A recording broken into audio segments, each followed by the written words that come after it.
There's a beautiful photograph of Bacharach, the big one on the wall, that I took from across the river. So it's the view into the village, and it shows the hill. And you know, we call it the hill.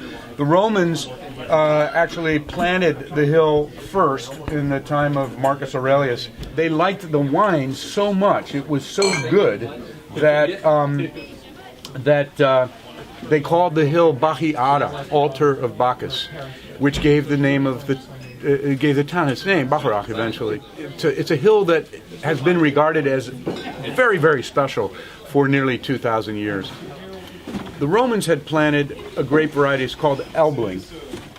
It gave distinctive wine on this hill that was identifiable. And the Romans liked it, and the monks liked it. And they said, wow, we have the wine of our hill. This is a great hill. It's better than the guys over there at that hill. They're bums. They don't have good wine. But some hundreds of years later, in the 14th, 15th century, Riesling came along.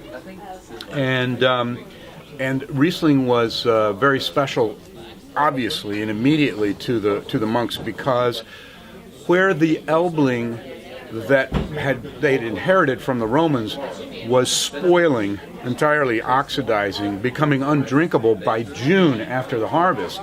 And remember, that was because you didn't have bottles and corks then. So it was in open containers, in barrels, or even closed barrels. There was a lot of oxidation going on.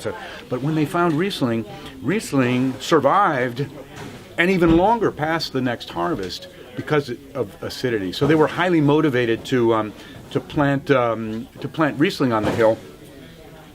And they made a discovery that was very interesting, where previously they had the wine of the hill. When they planted it to Riesling, they had 3 wines. And not 5 and not 2, but they had 3 wines. And that is part of what makes Riesling such an important variety, is that Riesling identifies locations. It knows where it grows, and it wants to tell you that it's happy about where it grows.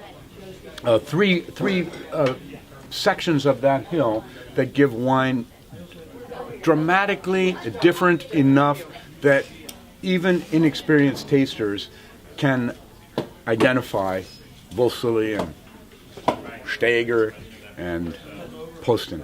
It's a fascinating and wonderful characteristic of Riesling, and part of what makes it so special.